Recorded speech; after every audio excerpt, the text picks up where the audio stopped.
surtout remercier les conférenciers qui vont se succéder. Ils sont plusieurs, 2 ou 3, pour le travail qu'ils ont fourni et les révélations qu'ils vont nous faire. Je voulais aussi y aller, l'un des conférenciers de la famille, Bruno Coq, qui est à côté de moi, et qui n'est autre que le fils de Pierrot, chez nous, et Mireille Paul. Qui est connu dans notre commune. Est-ce que vous entendez? Oh, ben écoutez, là, vraiment, aujourd'hui, c'est un jour historique pour notre commune. Et je suis très fier de participer à cet événement. L'énigme de la croix des pénitents a fait saliver plusieurs générations de Méennes et de Méennes dans tout le village.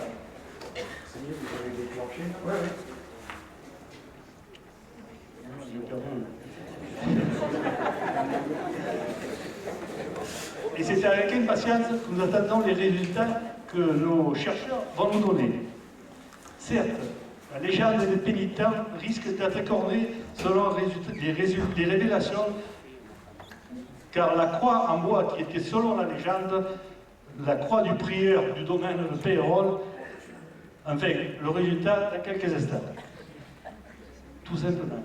Alors, je voudrais conclure en remerciant, bien entendu, les amis d'Aimé qui sont à la base de ce travail et qui ont un engagement et un sérieux dans toute notre commune.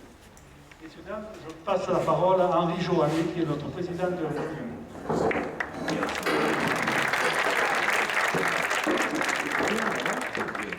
Mesdames, Messieurs, bonsoir. En tant que président des Amis d'Aimé, j'ai été chargé de présenter la conférence. Tout Méen, dès sa naissance, a été mis devant cette énigme. Quels sont ces bouts de bois qui sont à 70 mètres de haut dans une cavité du rocher, et qui c'est qui les a mis? Est-ce que c'est des bouts de bois? Est-ce que c'est donc des racines? Ou est-ce qu'ils ont été mis par la main de l'homme? Depuis 1968, nous en savons un peu plus grâce aux alpinistes qui ont pu accéder à cette cavité. Et Jean-Pierre Petit, qui est un de nos conférenciers ce soir, nous dira dans quelles conditions. Donc, depuis 1968, nous savons que ces bouts de bois ont été mis par la main de l'homme. S'agit-il d'une croix du Christ, d'une croix de Saint-André, d'une croix tout court? On ne sait pas. Pour ça reste une autre énigme. Ce soir, grâce à Bruno Paul, nous allons en savoir beaucoup plus par la datation de ce bout de bois. Il va nous aider à avancer dans ce mystère, et comme il est à l'initiative de cette soirée, je l'en remercie personnellement au nom des Amis d'Aimé. Je vais passer la parole à Jean-Pierre Petit et à Bruno Paul. Je ne sais pas dans quel ordre ils vont intervenir, mais ensuite il y aura un débat et toutes les hypothèses, toutes les questions, les initiatives qui seront fournies par la salle seront les bienvenues. Je vous souhaite une bonne soirée et je vous invite à applaudir nos deux conférenciers.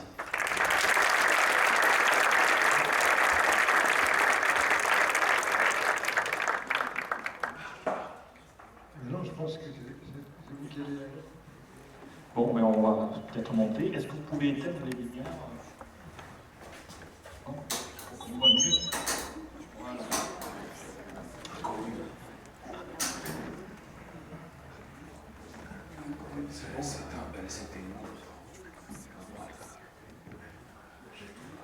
Après des siècles d'attente, je vous propose, comme ça a déjà été dit, d'avancer dans cette quête, puisque c'est bien de cela dont on va parler essentiellement. C'est une quête qui dure depuis des générations.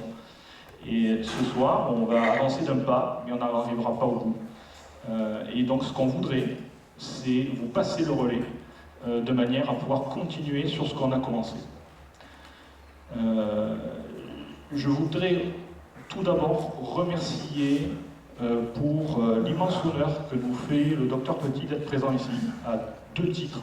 bien sûr au titre de son antériorité historique sur l'escalade des rochers. Ça a été la première personne dans l'ère moderne à y accéder à moins de 2 mètres de distance. Également parce que c'est un scientifique de renommée mondiale qui marquera, je n'en doute absolument pas, plusieurs générations de chercheurs. Je vous propose un plan en 4 étapes. Je vais parler sur les 2 premières. La première, c'est la datation. Donc à la fin de cette partie-là, vous aurez la date. La deuxième partie, c'est plus un contexte historique, comprendre l'intérêt qu'il y a derrière cette date. Une fois qu'on a donné une date, bon ben, comment on fait? Il faut donner le contexte, il faut comprendre pourquoi, il faut continuer à chercher derrière. Et ensuite, les 2 autres parties, je passerai la main au docteur Petit qui donc nous expliquera. Depuis 1968, il a des idées sur comment est-ce que cette croix a été dressée. Et c'est une hypothèse très sérieuse à creuser. Et ensemble, on essaiera de déterminer les moyens de résoudre ce deuxième mystère, de savoir comment et pourquoi est-ce qu'elle a été installée. Et je prendrai le relais après M. Petit pour peut-être ajouter quelques compléments qui pourraient être importants. Et ensuite, bien sûr, on fera un débat. Donc, première partie, dater la croix. Donc vous savez que le premier mystère de la croix, c'est son âge. Vous savez que la première mention, c'est cette page-là, que je reproduis ici, donc d'un livre en latin, écrit donc par Simon Barthel. La Bibliothèque nationale de France le date entre 1630 et 1640. Histoire chronologique des évêques de Riez, et voici les titres en latin. Et je donne toutes les sources, donc toute cette documentation, elle sera distribuée aux amis d'Aimé et sur nos sites, et elle sera mise en licence libre Creative Commons, donc exactement comme les enregistrements vidéo qui pourront être faits de cette soirée. Et depuis, donc, les hommes d'Aimé, en particulier, vont chercher la réponse à l'énigme posée par leurs ancêtres, puisque ce qu'il faut comprendre, c'est que cette croix nous interpelle. Quand on lève les yeux vers la croix, on ne fait pas que lever le regard. Ce qui est élevé aussi, c'est notre esprit. C'est-à-dire, on commence à se poser des questions, et cette capacité de se poser des questions et d'imaginer des moyens d'y répondre, c'est cela, élever son esprit. Comment dater la croix? Eh bien ça, là, on n'a rien inventé de plus. Il s'agit d'aller tout simplement prélever un échantillon et de faire une analyse au carbone 14. Mais bien sûr, première étape, comment prélever un échantillon?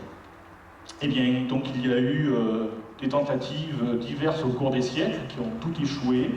Et en 1968, il y a eu des tentatives avec des techniques d'escalade modernes. Donc le 25 août 68, je fais un bref rappel ici de cet historique. Est-ce qu'il y a M. Jouty dans la salle? M. Jouty est un des alpinistes qui était dans l'équipe Cordier de la Toussaint 1968, qui était présent cet après-midi-là, mais qui a eu... je ne sais pas s'il lève la main, je ne le vois pas. En tout cas, il était au village, il nous avait fait l'honneur de nous rencontrer, et je crois qu'il a été obligé de s'absenter parce qu'il était un petit peu souffrant. C'est dommage, parce que sinon je l'aurais fait intervenir pour qu'il raconte également cette équipée. Mais nous avons Monsieur Petit qui est là et qui tout à l'heure pourra dire ce qu'il a vu, ce qu'il a compris là-bas. On a une retranscription exacte de son compte rendu de l'époque, qui a été conservé par les amis d'Aimé, par Monsieur Télène, et ensuite par les amis d'Aimé, et donc il reproduit ici en partie. Donc vous savez que c'est un dessinateur également qui a sa patte, donc on le reconnaît instantanément ici.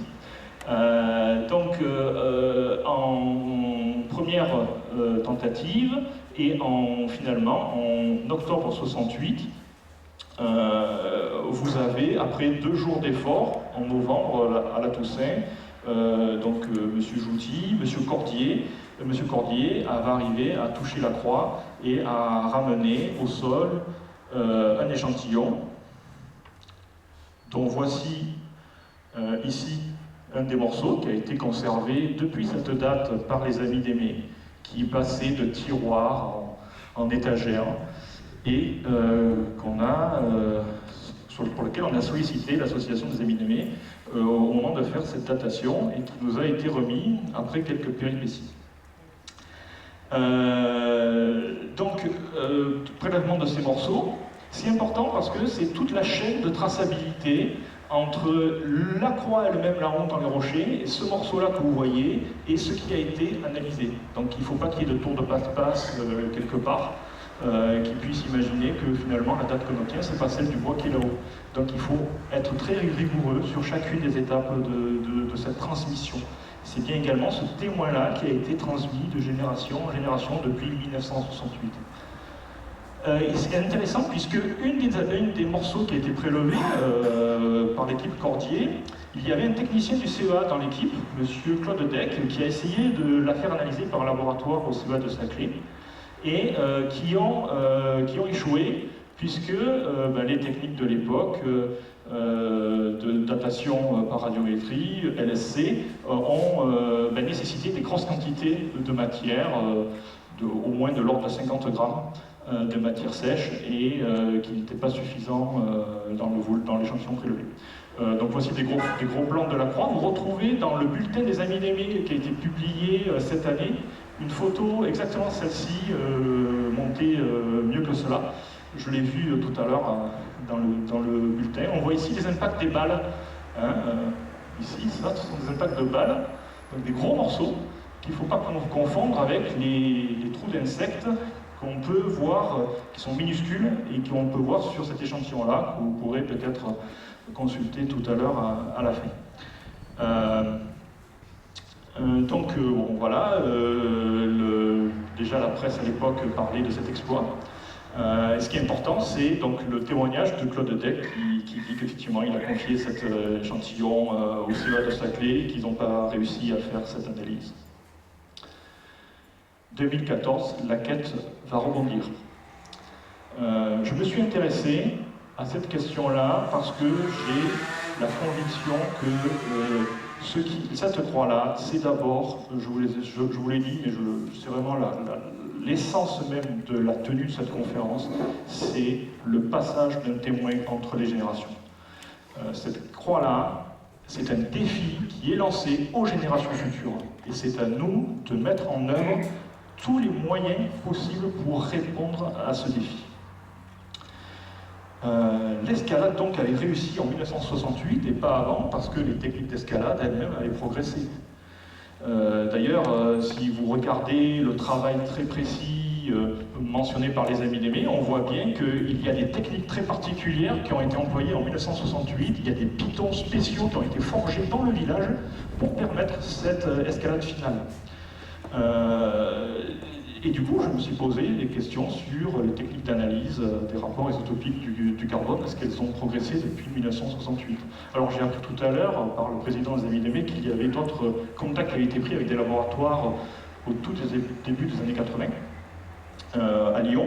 Et c'est pareil, on leur avait dit que l'échantillon, finalement, était trop petit ou trop léger, pas assez de matière pour faire les analyses.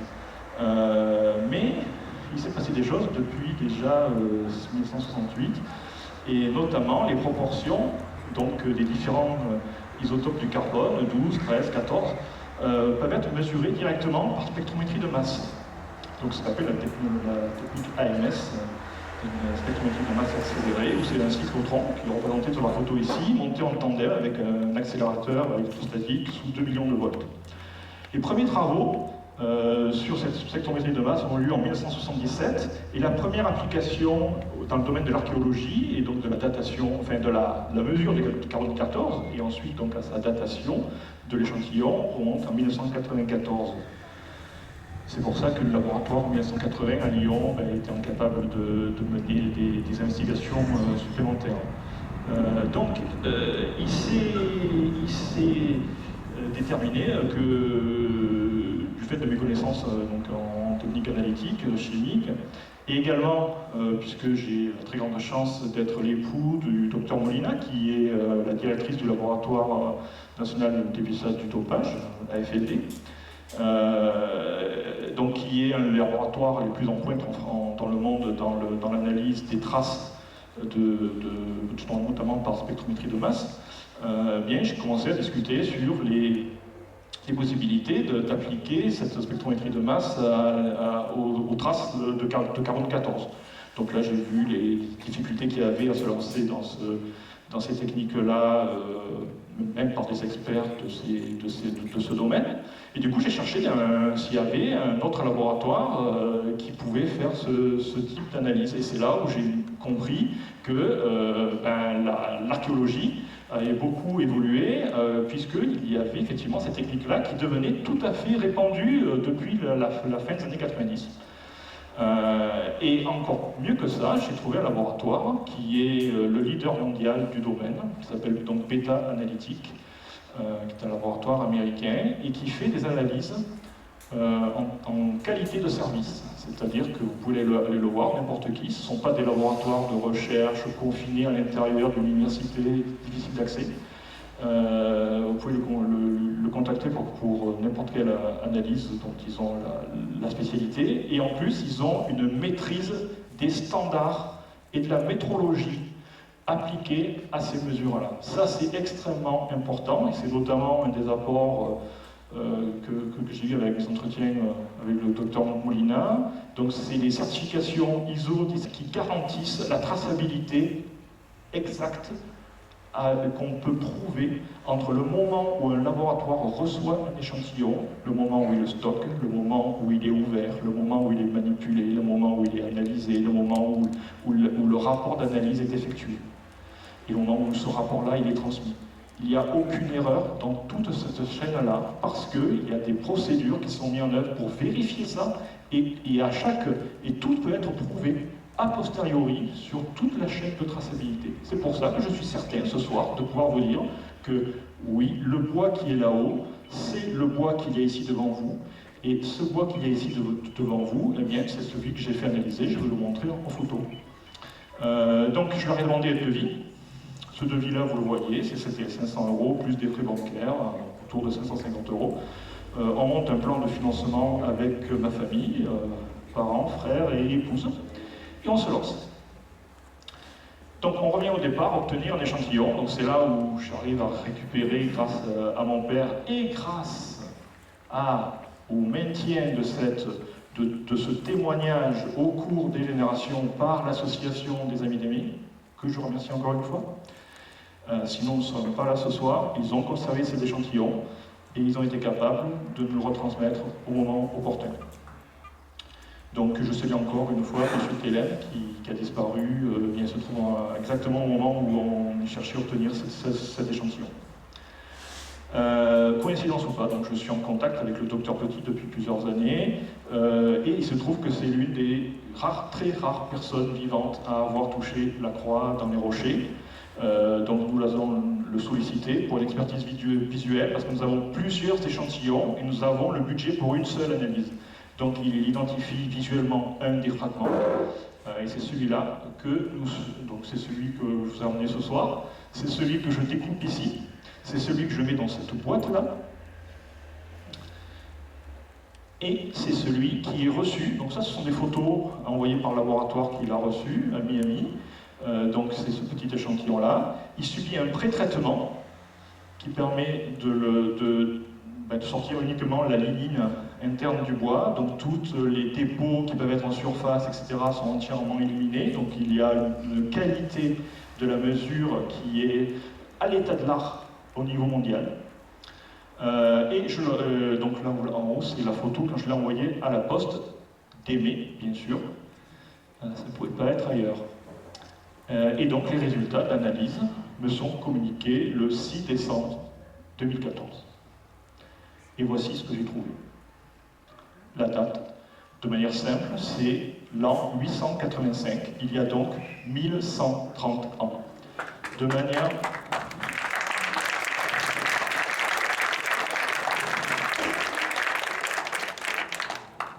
Merci. De manière plus scientifique, il y a une plage d'incertitude qui est normale dans toutes ces analyses très spécialisées. Et donc la date qu'il faut retenir, c'est entre le fin du 8e siècle et le début du 10e siècle. Donc je sais qu'il y a des spécialistes scientifiques dans la salle. Donc ici vous avez la mesure sur 1 sigma d'incertitude. qui est centré ici, et qui donne donc cette date-là. Et vous avez ici, en blanc, 2 sigma d'incertitude, c'est-à-dire 95% de probabilité. Et projeté sur la courbe de calibrage, eh bien ça donne une datation calibrée, c'est-à-dire en année chrétienne. Voilà donc, et donc les dates données, c'est l'an 770 jusqu'à l'an 965, c'est ça. Bien sûr, le rapport complet de l'analyse sera mis à disposition. Donc maintenant qu'on a déterminé cette date-là, il faut comprendre ce contexte historique régional pour continuer à avancer. Alors je vais passer très vite sur cette partie-là, mais sachez que c'est essentiel pour continuer à avancer. Déjà, moi, même si je suis né à Sisteron, si j'ai grandi à Saint-Auban, au Mai, et je m'intéresse à beaucoup de choses, j'avais une très mauvaise connaissance de l'histoire régionale. Donc je me suis permis de refaire un petit topo, je vais aller assez vite, mais sachez que c'est important pour poser les bases socio-historiques de l'époque. Donc sachez, 118 avant Jésus-Christ, c'est là où il y a la création de la Gaule narbonnaise, donc ça part de Narbonne et ça monte jusqu'au col italien, avec 24 cités majeures, dont Ries, Apt, fondation d'Aix-en-Provence. C'est également cette même date pour la création de la Via Domitia, que vous connaissez sans doute. Donc il part du col de Montgenèvre et qui va jusqu'en Espagne, en passant ici dans la vallée. Le port fluvial de l'Escale, il est occupé du 2e siècle avant Jésus-Christ jusqu'à la fin du 3e siècle. On le sait, on a retrouvé des monnaies au moment où on a construit le barrage de l'Escale. En 14 avant Jésus-Christ, il y a la victoire d'Auguste contre les Ségiontiques. C'était le peuple gaulois qui vivait exactement dans cette partie de la vallée. Donc ils ne vivaient pas à Thouars, pas à Sisteron, pas à Manosque, exactement dans cette partie-là. Ensuite, ce qui est important, c'est de comprendre l'installation du christianisme dans la région. Donc ça, premier évêque d'Apt, vous voyez, c'est le 1er siècle. Vous avez ensuite le premier évêché à Digne en 364, etc. Ce qui est important ensuite en termes politiques, c'est la création d'une fragmentation entre cette grande Gaule narbonnaise. Elle va être fragmentée en deux, et vous avez donc la province narbonnaise 2e avec 7 cités majeures, donc qui nous concernent, hein, Aix, Apt, Riez, Fréjus, Gap, Sisteron qui apparaît en 305 et Antibes. Et ensuite, vous avez, bien sûr, un événement historique tout à fait déterminant, c'est le commencement du délitement de l'Empire romain d'Occident. Donc on voit déjà apparaître en 396 Athènes qui est mis à sac par Alaric, roi des Visigoths, et le pillage de Rome en 410. Vous allez peut-être penser que Rome c'est très loin d'ici, que ça ne concerne pas beaucoup. Erreur. Vous avez Dardanus, qui n'est pas n'importe qui, c'est quand même le préfet des Gaules à l'époque, qui est un des premiers nobles à se convertir au christianisme et qui va fonder une retraite appelée Théopolie, et dont vous avez la trace à pierre écrite dans le défilé au-dessus de Sisteron. Donc cette date-là, c'est après 413, on le sait, parce qu'il a correspondu avec Saint Augustin et qu'il appelait Théopolie en référence à la cité de Dieu, qui est le titre de l'ouvrage de Saint Augustin. Donc j'ai également continué à creuser les sources historiques pour arriver à des périodes qui nous intéressent davantage.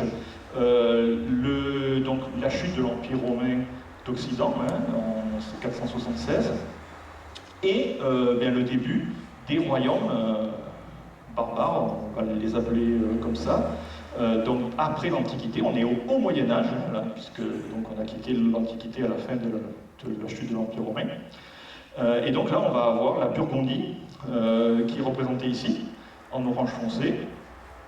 Et vous vous apercevez que la Durance est une frontière naturelle qui va se mettre en place entre cette Burgondie-là et des royaumes voisins.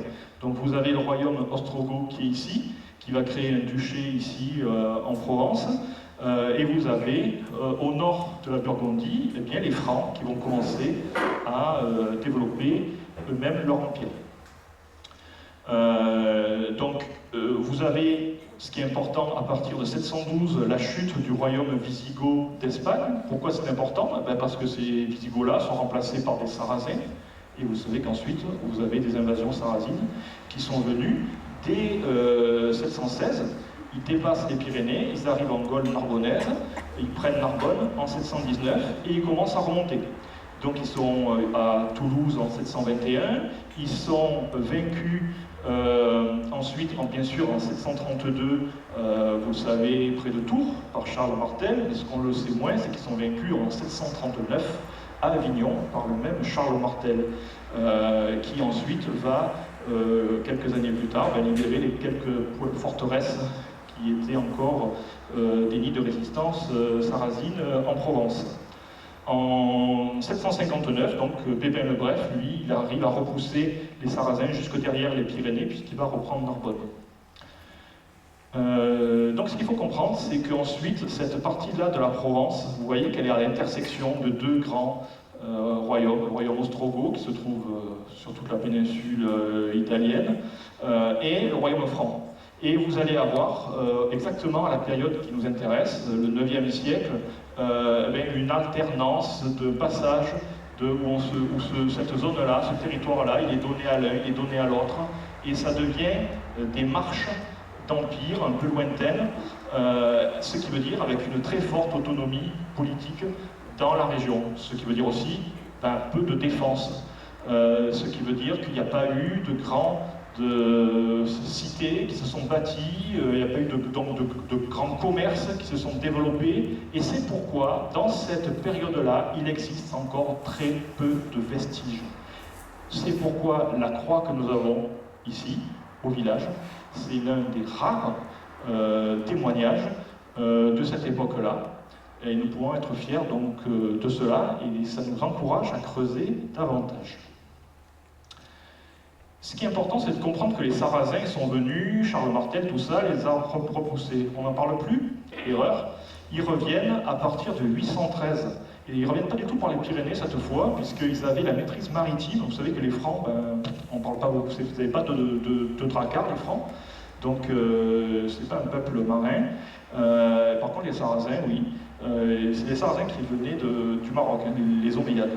Eux, ils sont venus par la Corse, essentiellement, et ils sont venus tout droit. Il y a une trace de 120 Sarrasins, pas plus, qui débarquent à Saint-Tropez, c'est marrant, en 890.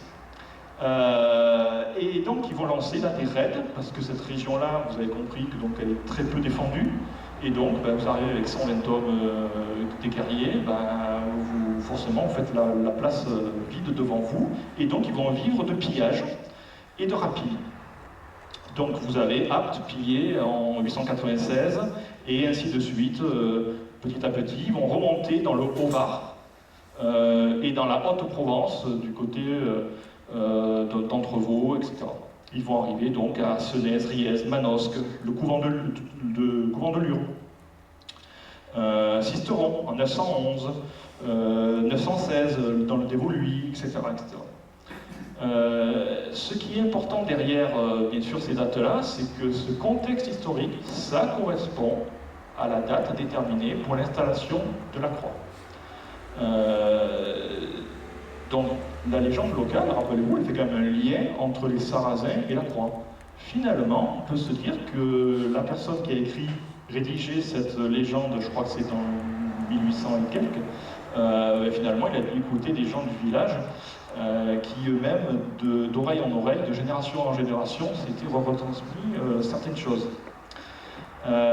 Également très intéressant, c'est d'observer qu'est-ce qui s'est passé, j'allais dire dans la communauté locale, au moment où vous avez ces invasions sarrasines.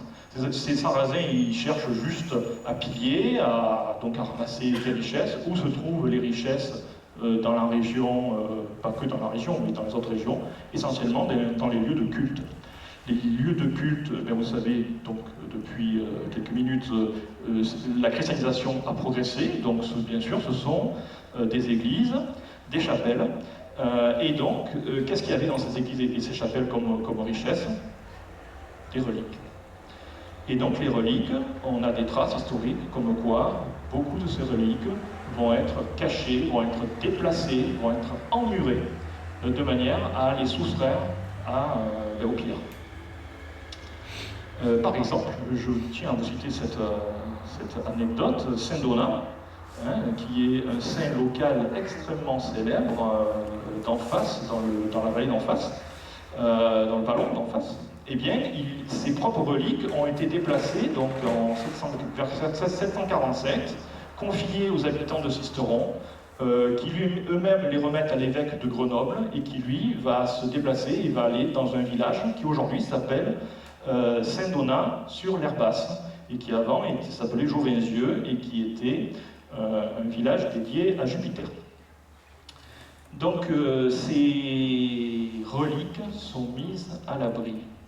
Voilà le contexte de l'époque.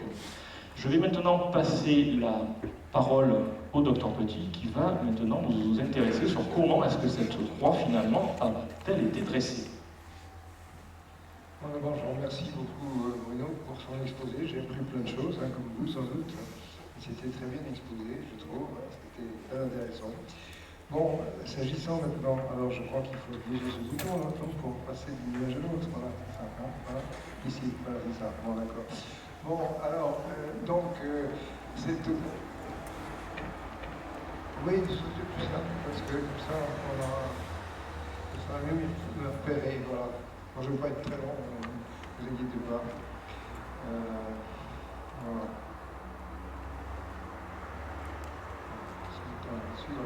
Bon, donc là, j'ai collationné des photos et dessins qui permettent d'expliquer un petit peu les choses dans leur contexte. Bon, là, c'est une photo qui représente effectivement cette croix vue de 3/4. On voit qu'elle est dans une infractuosité. Ce qu'on perçoit mal là-dedans, c'est le fait qu'en fait, ce relief est en surplomb. Ce surplomb, ne vous inquiétez pas, je fais attention à ne pas tomber des... J'ai encore des réflexes alpinistes. Oui, alors, donc, il y a un surplomb, et ce surplomb, il a plusieurs effets. Il protège la croix de l'humidité et de la pluie. Donc, quand il pleut, elle ne ramasse pas cette humidité.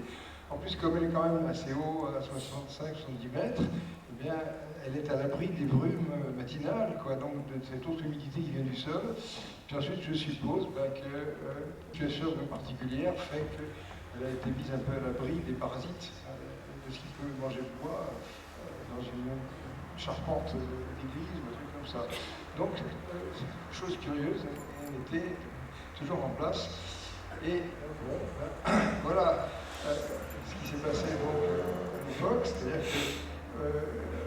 on a pris une corde d'escalade, puis on a attaché un pieu en haut, planté en haut du capucin, on a pris la corde de glisse. Puis moi, je me suis lancé dedans, à peine, quoi. Et ça m'a permis de faire cet objet, peut-être 2 mètres, 2 mètres 50, quoi, donc, parce qu'on ne peut pas le toucher, justement, à cause de ce surplomb. Donc c'est très mystérieux. Et puis, je suis descendu en bas. On avait prévu de descendre plusieurs, mais finalement, il se passe une chose quand même, c'est qu'en descendant là-dedans, j'avais mis la corde en double. Vous savez, on descendait, les descendants n'existaient pas encore à l'époque, je crois. Donc, je descendais à l'ancienne. Les gens qui ont fait un peu d'escalade savent que quand on fait ça, on a la corde qui revient, et en fait, on se retrouve avec 65 mètres de corde qui pendent en dessous, et ça, le côté, c'est que ça vous plie complètement en deux. Donc, j'ai passé très mauvais moment à descendre et à atteindre en bas. J'ai dit à mes copains, il vaut mieux que vous n'essayez pas, parce que c'est pas quand même du tout. Donc, voilà, donc c'était pour... Alors, dans un dessin, voilà, l'image suivante, donc ça c'est un petit peu le remplacement schématique du boudin. Il y a le matériau de ce truc-là. Vous avez un matériau extrêmement inhomogène, avec des galets, bon, etc. Alors ensuite, voilà. Bon, alors, bien sûr, quand on approche cet objet, ça fait une photo qui est prise d'en bas, un téléobjectif, il y a une chose qui est quand même extrêmement surprenante, c'est qu'en haut, il y a une espèce d'opercule, comme ça, circulaire. Qu'est-ce que ça fait? Je crois que les bois font 3,50 m de long. Je me rappelle quand, des années après, je me suis approché de plus près, ils sont posés sur le rocher au point qu'on n'ose pas y toucher. Moi, je me rappelle que j'étais près de ce truc-là, j'avais qu'une pousse et de foutre cette croix par terre. Elle tient par l'opération du Saint-Esprit, pourrait-on dire. Voilà. Et en haut, vous voyez donc cet objet, qu'est-ce que ça doit faire, 1,50 m, 1 mètre de diamètre, quoi. Et il y a une chose que vous voyez en bas et à droite, on voit des traces blanchâtres. Ben, ces traces blanchâtres, c'est des chambres d'oiseaux. C'est-à-dire que j'ai vu je ne sais combien de fois des corneilles nichées dans ce trou. Donc elles rentrent par cette infractuosité, elles disparaissent complètement, puis après elles réapparaissent. Je ne sais pas où elles vont. Disons que si elles savaient parler, elles auraient pu apporter la réponse à la question qu'on se pose en ce moment, qu'est-ce qu'il y a derrière, hein, voilà. Donc, aussi, autre remarque qu'on peut se faire quand même curieuse, c'est que la qualité de ce boudin, alors je ne sais pas s'il y a une meilleure image un peu plus loin, oui, voilà, oui, regardez, là-dessus, on voit ça plus précisément. Je crois qu'on pourrait dire que la granulométrie, vous voyez, de cette partie-là est différente de ce qu'on trouve autour. Hein. On a l'impression qu'il y a quelque chose de différent. Si vous avez des gros galets, là, ça diffère. Bon, là, effectivement, le pouding, c'est pas une structure sédimentaire. Hein. Alors, au début, moi, je croyais qu'il s'agissait simplement du reste de la moraine glaciaire de la Durance. Bon, en consultant des gens qui étaient un peu plus calés que moi en géologie, en fait, c'est une structure assez complexe dans laquelle, effectivement, ce sont des restes morainiques, donc dus à l'érosion des glaciers, mais il y a eu plusieurs phénomènes cataclysmiques qui, à chaque fois, ont emmené des quantités considérables de choses. Donc, effectivement, il pourrait qu'il y ait plusieurs couches. Moi, c'est quand même bizarre, c'est que là, si on a donc cette cohabitation entre deux couches différentes, pourquoi est-ce que cette couleur, on ne la retrouve pas à l'extérieur, quoi? Il devrait y avoir une stratification. Donc, moi, j'ai trouvé ça curieux et je me rappelle tout de suite. Alors, je crois qu'il y a une chose dont je me suis rappelé, c'est que quand j'étais moniteur d'escalade en Belgique, c'est vrai que la Belgique, c'est un pays plat, mais autour de la Meuse, il y a des falaises, près de Dinan, à Freyr. Il y a des falaises qui font 100-120 mètres de haut. Et puis, il y a un petit relief comme ça, où à 30 mètres de haut, il y avait une grotte. Alors, un jour, on a escaladé cet endroit-là, on est rentré dans la grotte, et dans la grotte, j'ai trouvé une tombe taillée dans le calcaire, parfaitement rectangulaire, de taille humaine, mais alors complètement nickel, ça avait été pillé. Donc, simplement, ça voulait dire la chose suivante, il y a des gens qui se font enterrer dans des grottes en hauteur, c'est tout. Donc, avec cette information-là, la question était de se dire, d'abord, on ne voit pas très bien comment on pouvait avoir accès à cet objet, parce que grimper dans ce matériau, c'est vraiment assez problématique. Cordier, on m'a dit qu'il était décédé d'un accident de moto, c'est dommage, a été un des premiers de son équipe à accéder à cet endroit-là, en pitonnant, pitonner dans ce matériau. Vous imaginez, dès qu'on enfonce quelque chose, soit c'est de la terre, soit c'est de la caillasse, c'est pas évident, quoi. Donc je ne sais pas si Vélo avait été là, il aurait pu donner des détails sur ce truc-là. Je me rappelle, j'ai vu un commentaire sur cette expédition dans le journal, en plus il pleuvait. Donc ils ont vraiment eu un courage fou, ils ont dû le prendre à plusieurs fois pour atteindre cette fichue croix, puis sans doute détacher un petit morceau de bois. Alors, tout à l'heure, Bruno a évoqué les trous qui se trouvent là. Ça correspond à une façon très originale qu'ont les soldats italiens de faire de l'archéologie, c'est-à-dire qu'ils ont tiré au fusil ou à la mitrailleuse sur la croix pour la faire tomber. Bon, c'est une façon de faire un prélèvement de bois un peu particulier, ça n'a pas marché, quoi. Alors, donc, l'idée, vous savez, le rêve est vite là, hein, c'est-à-dire que est-ce qu'on ne serait pas là face à Indiana Jones près de chez nous, quoi? Moi, je me suis dit dans des pipes, est-ce que ce ne serait pas une dalle de poudre qui serait posée pour obturer un orifice, qui ne serait pas un orifice d'accès? Je pensais que le pouding, moi je pense que ça se creuse assez facilement. Il y a pouding et pouding, il y a des régions où le pouding est tellement métamorphisé que ça devient du béton, quoi. On a du mal à l'attaquer avec un pic, d'autres où c'est carrément de la terre.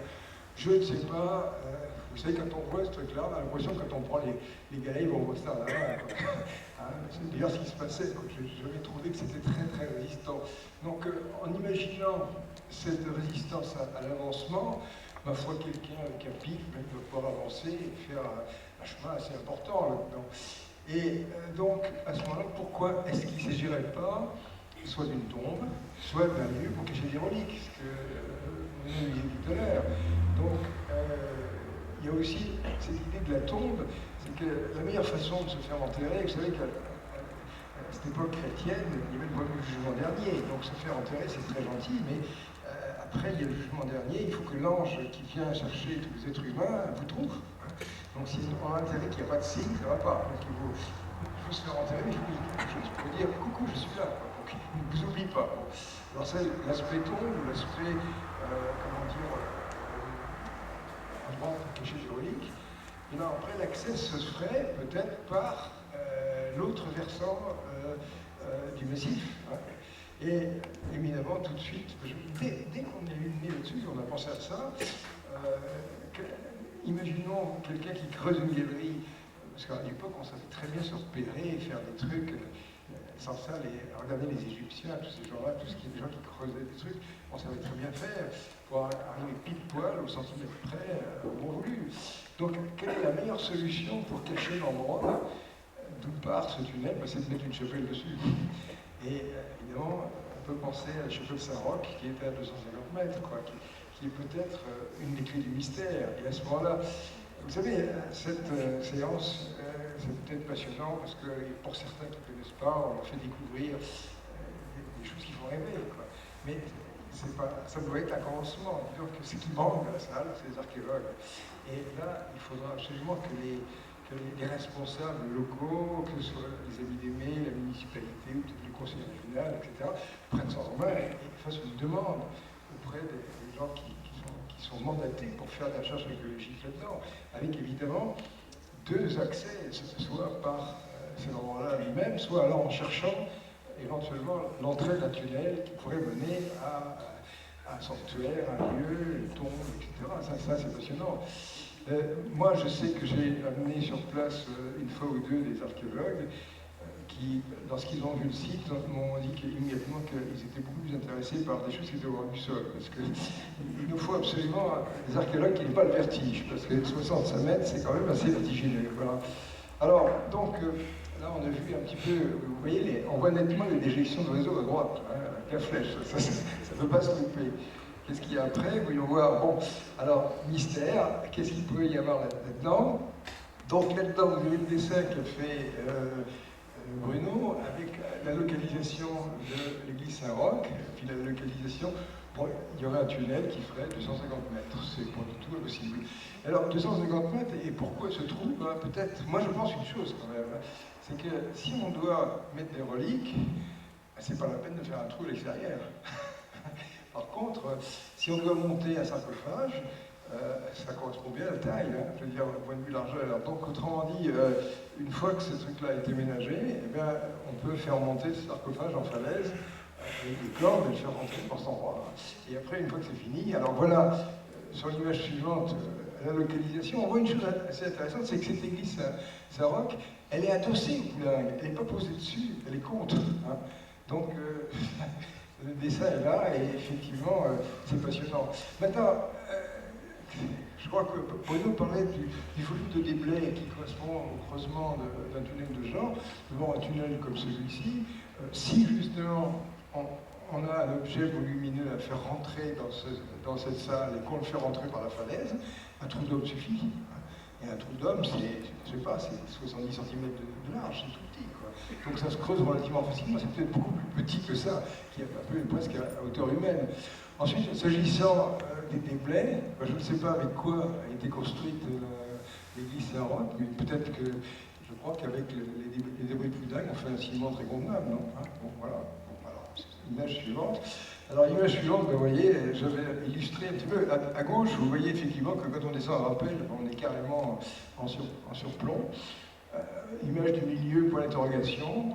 À droite, ce qui pourrait se passer si on montait un corps et qu'après on marque l'endroit avec cette croix. Et puis après, même une fois, l'auteur de l'opération finit par mettre sa dalle en haut. Et puis là, j'ai essayé d'imaginer le creusement de de ce tunnel. Vous savez, au point de vue éclairage, par exemple, vous rappelez le cinquième élément, avec le gamin qui avait cette espèce de plaque de tôle et qui reflétait le soleil. Ma foi, si on fait une galerie droite et qu'on se débrouille pour que la lumière du soleil éclaire le tunnel, il n'y a aucun problème. Bon. Et puis, avec un pic, et ensuite, pensez aux gens qui se sont évadés de camps de concentration avec des tunnels. C'est un truc plus comme le monde. Hein. On a un chariot et on fait aller-retour comme ça. Et à ce moment-là, peut-être, voilà, les gens en bas et à gauche qui aménagent cet endroit-là. Et puis, bon, alors après, ça nous mène beaucoup plus tard, où à ce moment-là, une technique complètement différente a pu être mise en œuvre de fixation d'ancrage. Comment s'ancrer sur un matériau comme ce poulingue et s'ancrer de manière solide et durable. La seule solution, c'est une perceuse avec une mèche de, je ne sais pas, à 115 mm de diamètre. Et puis à ce moment-là, on fait un trou dans ce poulingue sur une longueur donnée, 30-50 cm, injection de résine, et puis à ce moment-là, on met une tige filetée de 10-12 mm là-dedans, on attend que la résine prenne, c'est assez rapide. Et alors après, on peut visser une pâte à trous, comme ceci, sur la tige filetée, et à ce moment-là, ça prend des mousquetons, donc c'est fini, il n'y a plus de problème. Alors évidemment, on a préféré avoir accès à partir du haut plutôt qu'à partir du bas, parce qu'on ne sait jamais si ça se décroche. Hein. Bon, mais disons que dans cette histoire-là, ça a permis un accès à la croix avec une série de fixations comme ça, donc, et après le bois, etc. Bon. Et ensuite, alors là, je dirais, bon, je mettrai un petit compte-rendu de tout ça dans mon site internet, comme ça les gens qui n'ont pas pu venir à cette séance auront accès à tout ça. Ça, c'est des dessins qui datent de 50 ans. Quoi. Je veux dire, je crois que la première fois que je suis descendu là, c'était il y a 60 ans. Mes cheveux ont blanchi depuis. Bon. Et c'est extrêmement facile d'imaginer comment installer un praticable là-dedans. Il suffirait de réaliser deux gros points d'ancrage ici et là. Ça, par exemple, prenez des tubes en alliage léger, réunis ici avec un câble. Déjà là, on a une espèce de triangle bien costaud. On peut mettre des tiges glissées là-dessus. Et à ce moment-là, avoir une base pour pouvoir travailler. Parce que, évidemment, l'idée, c'est permettre aux archéologues de travailler. C'est pas à nous de faire ce boulot. Je veux dire que nous, on n'est pas accrédités, on n'a pas de compétences pour mettre le nez là-dedans. Mais il est certain que la question qu'on se pose tous, c'est que qu'est-ce qui se passerait si en prenant une perceuse, on perçait cette dalle, qu'est-ce qu'il y a au travers? Si c'est quelque chose de plein, la réponse est donnée, mais si par hasard c'est une dalle de 15-20 cm, au bout de 5 minutes, on va voir quelque chose de vide. Et à ce moment-là, on peut envoyer une caméra, essayer de voir s'il y a quelque chose de l'autre côté. Hein. Seulement, pour faire ça, eh bien, si on se met à toucher cette dalle, il y a une grosse chance que des matériaux dégringolent et endommagent la croix. Alors, déposer la croix, la mettre en bas, même philosophiquement, c'est pas sympathique, quoi. Il vaut mieux laisser cet objet-là sur place. Donc à ce moment-là, si on veut la protéger, la meilleure solution, c'est de fixer une échelle endurable comme ça, vous voyez, avec une plaque en plastique ou en tôle en dessous, qui complètement coiffe cette croix, ce qui fait que s'il y a des chutes de pierre, ça ne dégringole pas. Bon, ben ça, c'était un truc qui est très facile à faire, hein, ça coûterait 3 francs 6 sous, franchement, 2 bouts de tube, etc. C'est simplement du savoir-faire, et avec moi je pourrais conseiller des grimpeurs, ou même participer à ce genre de choses, et faire une structure qui permette aux archéologues de travailler. Alors, archéologues de travailler, là, j'ai représenté un truc électrique, parce que le plus simple, c'est de les monter avec ça, mais vous voyez, quand vous mettez un dessin comme ça sous le nez d'un archéologue, s'il n'a pas fait une montagne, il a une fou, c'est pas possible. Voilà.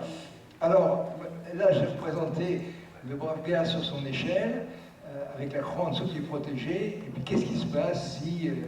avec sa perceuse, d'un côté il y a le vide. Hein. Et puis alors inversement, l'autre accès, c'est du côté de la chapelle Saint-Roch, où à ce moment-là c'est beaucoup plus facile et beaucoup moins dommageable de faire des perçages comme ça, verticaux. Bon, voilà.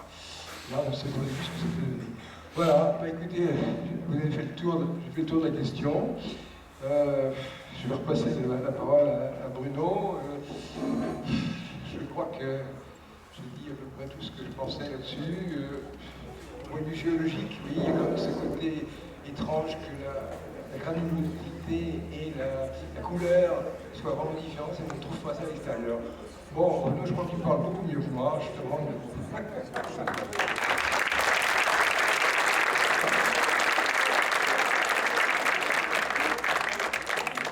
Merci beaucoup, mais en fait, j'ai comme une idée là qui me vient. Moi, j'habite Lémé depuis longtemps et je vous dis, en fait, j'ai entendu une histoire dans le village.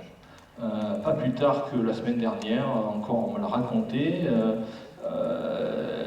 il y a des gens qui savent au village. Et ils vous disent que c'est tout simple, en fait, cette croix-là, elle a été mise en place par une grosse crue de la Durance. Et ça s'est mis en place et depuis, ça ne bouge plus. Alors je voudrais appeler un méen qui va venir nous expliquer si cette théorie-là, c'est de l'obscurantisme ou si ça peut avoir un certain intérêt. Monsieur Esseric, veuillez monter sur scène. Je ne sais pas si je vais monter, j'ose pas trop. Après les brillantes interventions de nos deux, là, de mes deux prédécesseurs, là, je suis un peu ému. Alors je me présente tout d'abord. Serge Esseric, je suis issu du village d'Aimé. Mon père a été pâtissier, mon père et ma mère étaient pâtissiers. Ici dans le village, un certain nombre de personnes s'en souviennent sans doute. Bon, je suis parti il y a plus de 50 ans. J'étais, disons, pour parler un peu de ces choses-là, sachez que je suis un peu dans la partie. J'étais professeur de chimie, et puis j'ai eu un peu la géologie, donc je vais vous dire quelques mots à l'invitation de Bruno pour savoir si cette théorie d'une crue gigantesque de la Durance aurait pu poser cette croix. Bien, voilà. Commençons si vous voulez. En fait, il s'agit de parler un peu de l'origine géologique des rochers d'Aimé. Parce que si la croix et son mystère constituent un joyau, on peut imaginer quand même, on peut dire, que les grains de ce joyau, ce sont les rochers.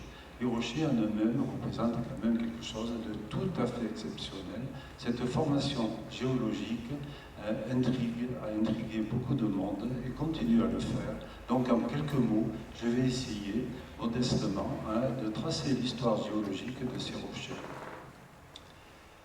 Commençons par le commencement, et là, contrairement à ce qu'ont dit les propos là, de mes prédécesseurs, moi je vous engage à partir dans le passé, mais très très lointain. Ça se chiffre en plusieurs dizaines de millions d'années, voire des centaines.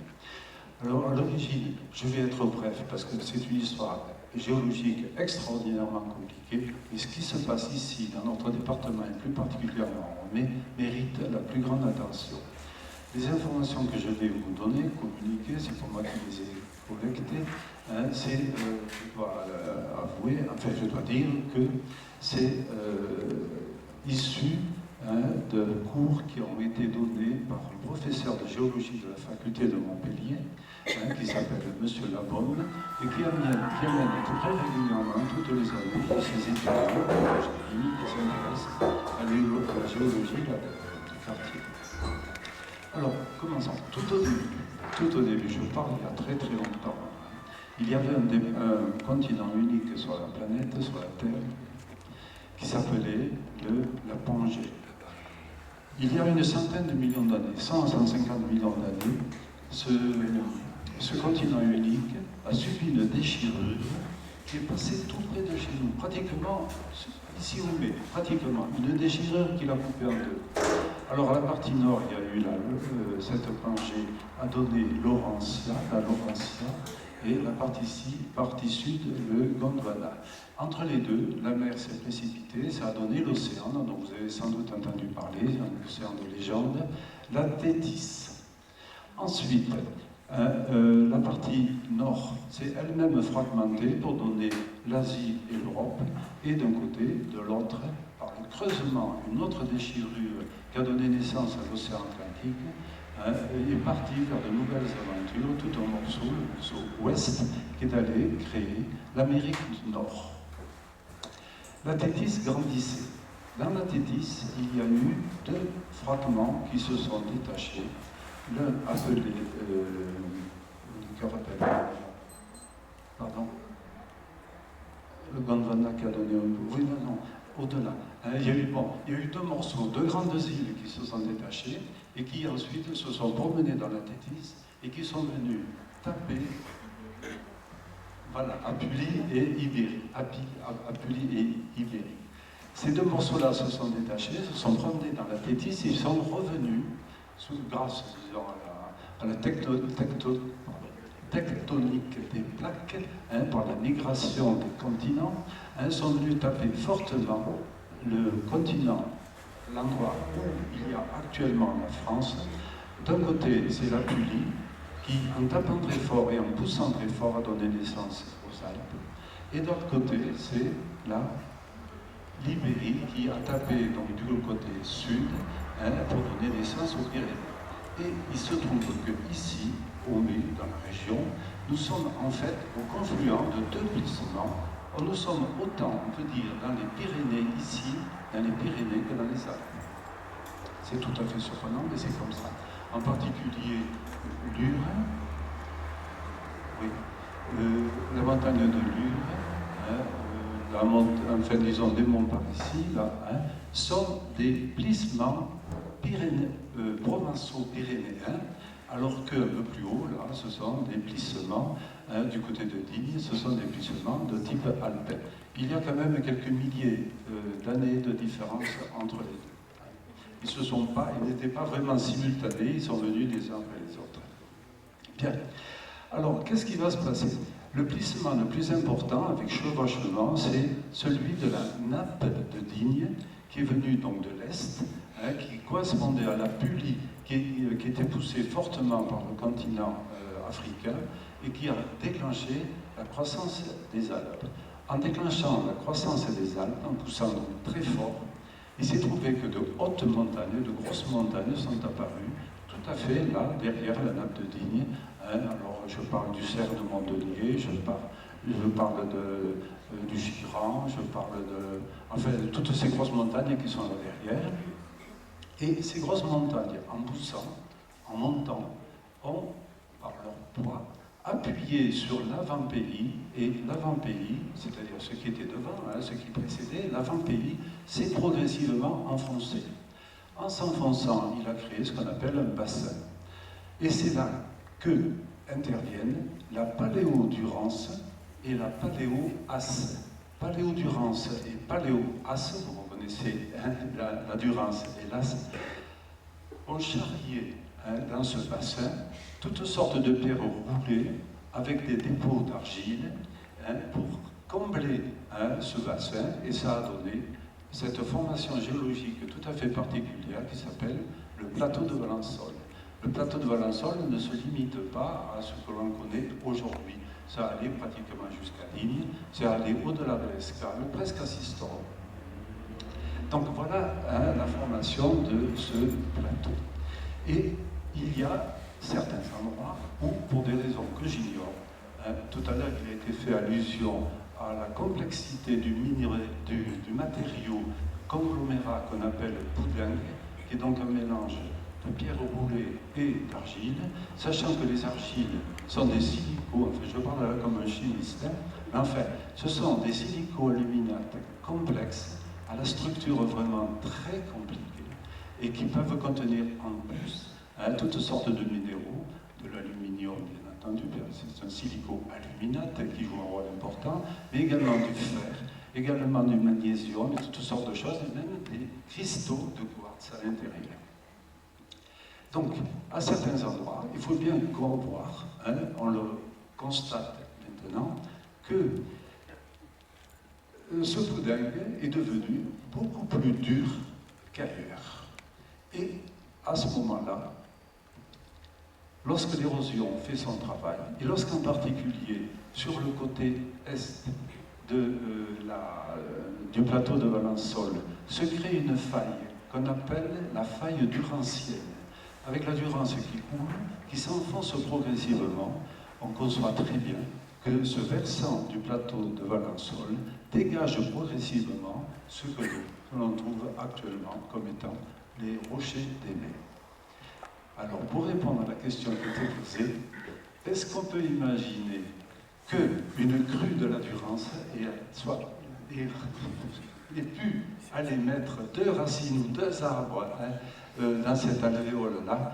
Ma foi, si l'on considère que cette érosion progressive qui a dégagé les rochers d'Aimé s'est faite sur des millions d'années, je vous laisse le soin de réfléchir et de vous forger par vous-même votre opinion. Je vous remercie. Je peux intervenir?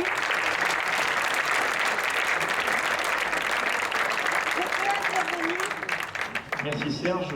Je précise juste que les analyses en carbone 14, c'est de la matière carbonée, comme son nom l'indique, et qu'elles vont jusqu'à 50 000 ans dans le passé, et que là on parle effectivement de temps géologique sur au moins 3 millions d'années. Il n'existe pas de matériaux carbonés, de bois si vous voulez, qui est cette date-là.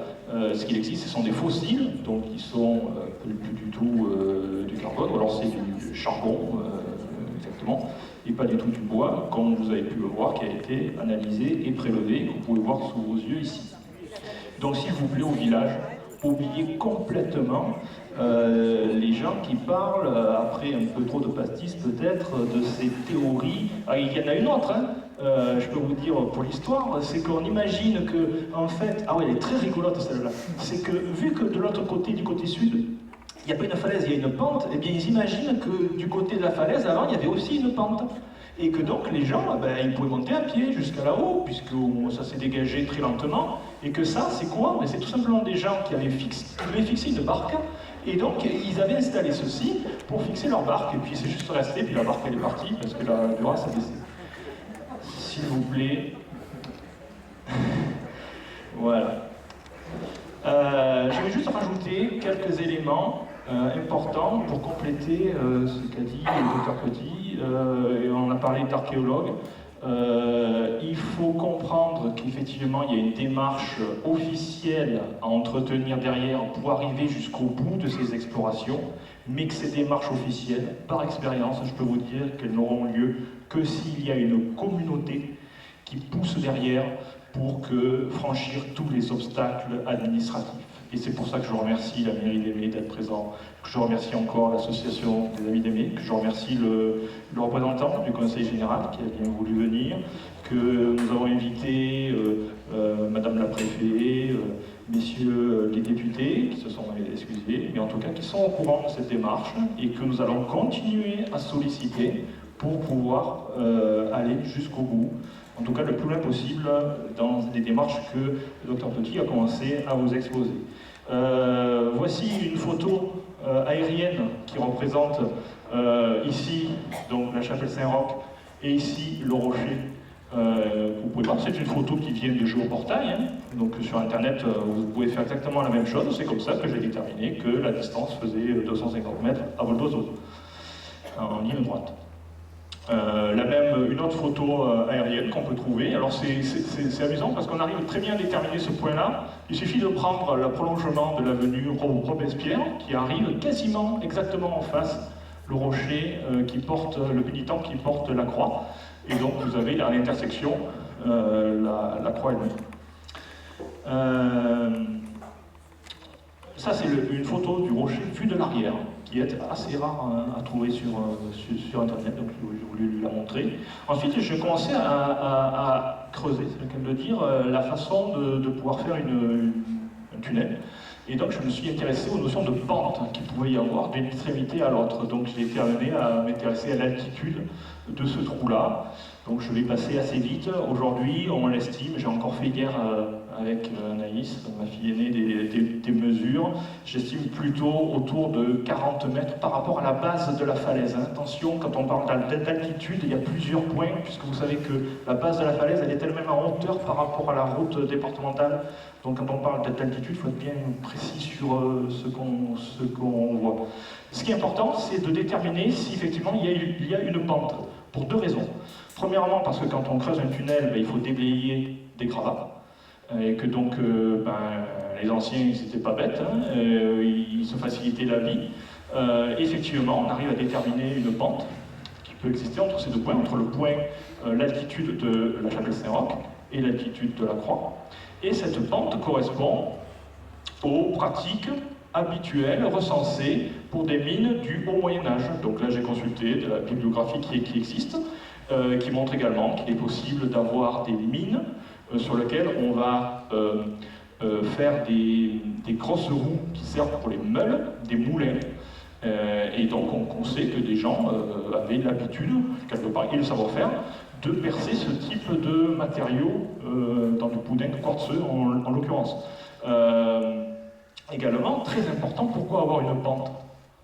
Là c'est très important, c'est pour évacuer l'eau. On voit ce rocher très sec, et on imagine qu'il est intégralement très sec, pas du tout. Il est sans doute de plus en plus sec au fur et à mesure que les années avancent, mais il faut considérer ça comme un château d'eau.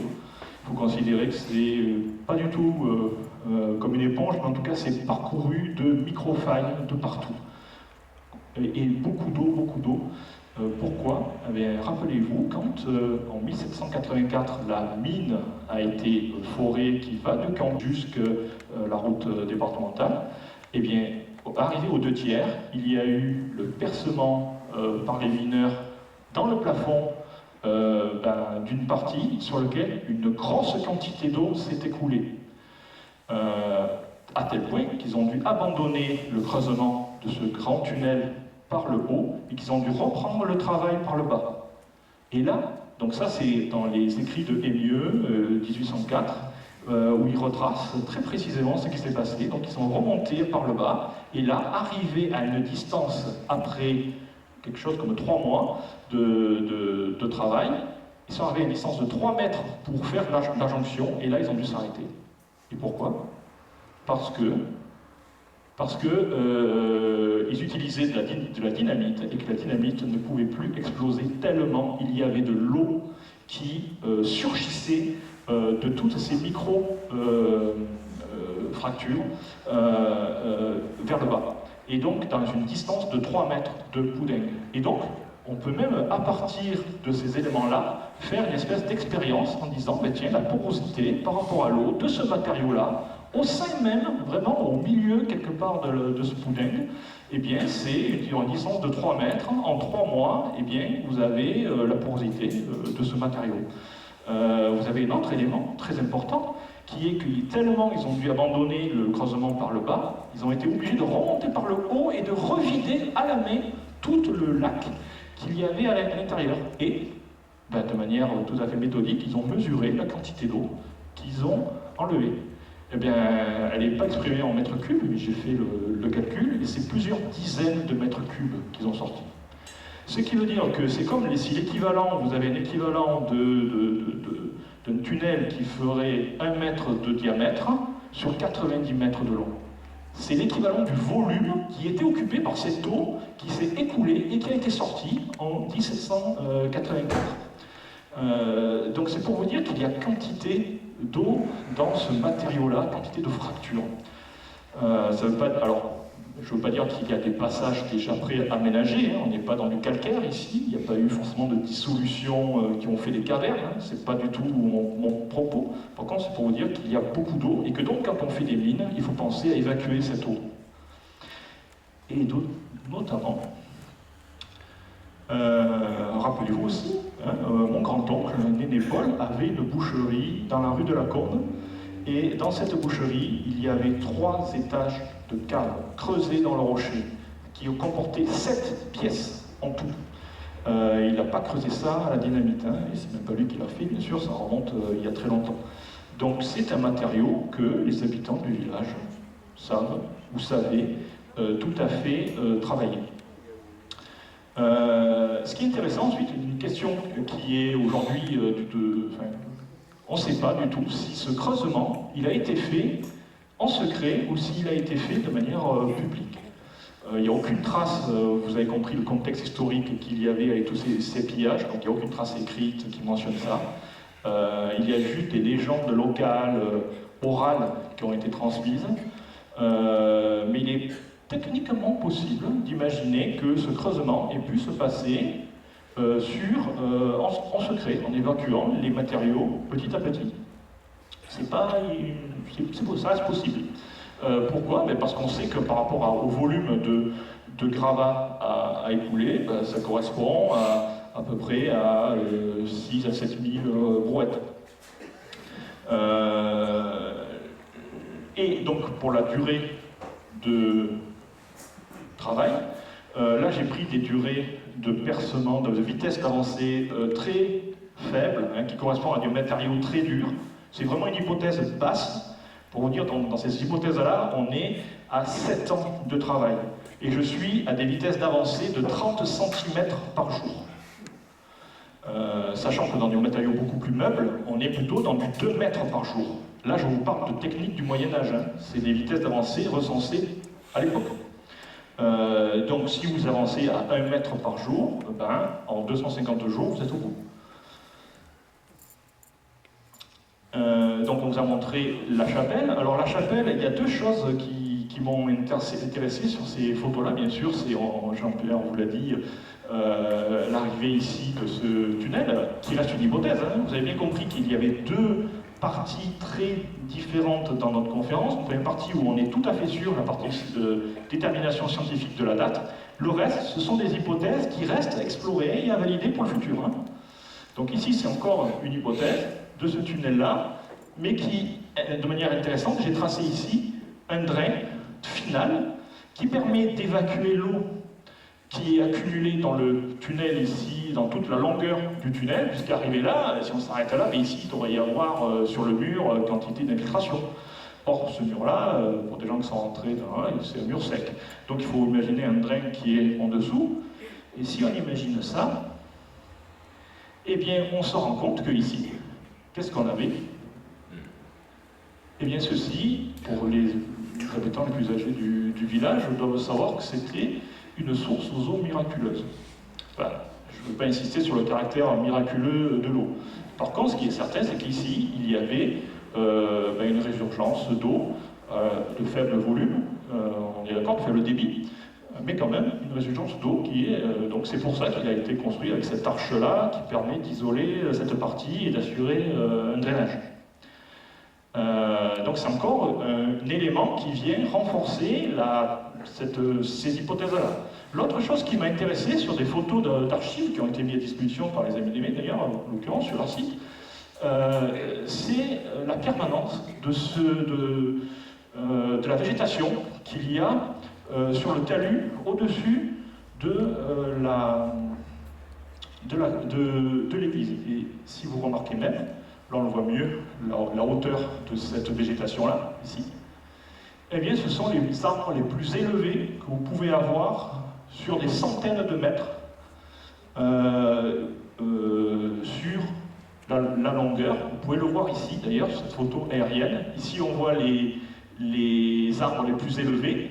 Vous voyez que plus on se rapproche de la chapelle, au plus l'escarpement est fort et au plus les plantes sont absentes ou rabougries. Et il se trouve que là, près de la chapelle, encore un miracle, les arbres sont grands et poussent bien, et ils poussent sur des centaines d'années, puisque la photo que je vous ai montrée ici, elle date à gauche, date de 1903.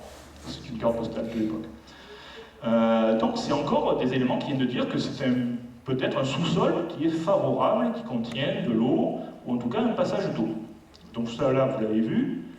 Je vais rajouter quelques éléments sur pourquoi avoir dressé cette croix.